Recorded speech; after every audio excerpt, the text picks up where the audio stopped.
My name is Momtaza Mehri, and I'm a poet, an essayist, and an independent researcher. I work across a variety of disciplines. I like to think of myself as having an anti-disciplinary approach.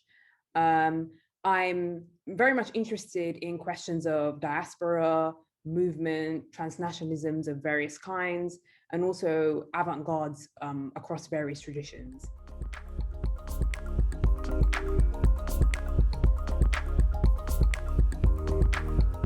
So the pandemic, particularly in the UK, hit the Somali community very hard. And there was a lot of people I knew that lost family members and friends. And there was this, again, this thick fog of grief that enveloped the community as a whole. And we were very much overrepresented in that spate of deaths that were happening at the beginning. And that's very much because of various factors, but also a main one was, as a community, we are overrepresented in jobs and sectors that were most vulnerable during the pandemic. So like cab and bus drivers and those working in the care and health sector. And we lost many artists and musicians like the oud legend Hudaydi. So it was a very difficult time, and I was very worried for my family members and the elders in my community.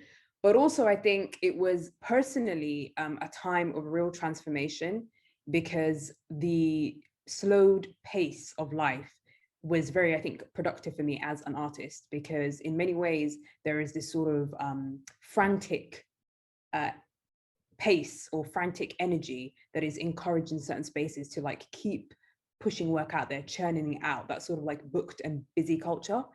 And I really was never comfortable with that before the pandemic. And in a way, the kind of the delay or the ability to think and the ability to sit and reflect with your work was actually really beneficial, I think, for me. And it really was something that I want to carry on with in the future and want to embody, because in many ways, I think it's how I work naturally. And I don't feel like before the pandemic, I was being true to that. And in many ways now, I feel like that this is a much more, I would say, inclusive way of working.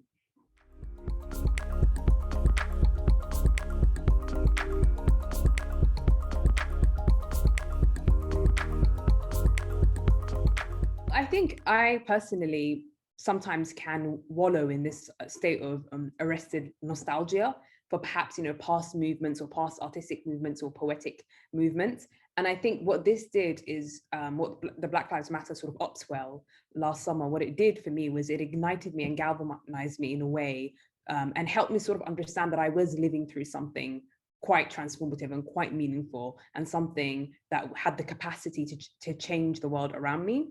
So I think in many ways, I was reading and like re-engaging with poetry that sort of stemmed from various traditions, like the Black Arts movement, or sort of like the artistic coalitions and movements against apartheid, and really being struck by that feeling of being in a similar moment, in a similar pivotal moment. So I think for me, I ended up really returning to the lineages that inspired me in the past with this like fresh, reinvigorated eye. And I think that was really, really, really important for me, because it helped clarify so much in my personal life, but also in my poetry. So the poem I'll read is a poem that was written last summer, and it appeared in a podcast produced by the Chisenhale Gallery. And it's a poem that came out of a variety of emotions, but also it was a poem that really spoke to a moment of urgency. And it's titled A Comparative History of Fire. A flame, a flush, whole hearts aflutter. We are ravishingly undone, cleansed with new meaning, if only for this moment, if only for ourselves. Hope snatching and Dottie Bookman's prayer, at Bois, a girl can dream. We are liquid limbed, sparking the ground under our feet, bathing in the bathos between digital mornings and bookmarked recipes. Neither meme nor mammy, our sisters are slick braided and afoot, azulis of the ends, of the endless. Tart taste of summer swirls their tongues. They pose with the fresh carcass of a police car. Wish you were here. Riot as postcard, as historical post-date. Bury your demands as soon as they are made, post-haste. Flame cast their Fatimans. We mourn who you have had to be. Teach the poets what poetry is, what it could be. Bussa bussa bus case, case being the world, being the condition, being the contours of mass misery, moving, always moving, masked and gorgeously inadequate. Ancestors file their manicured nails, shoot dice, share bad jokes, eat perfectly round peaches.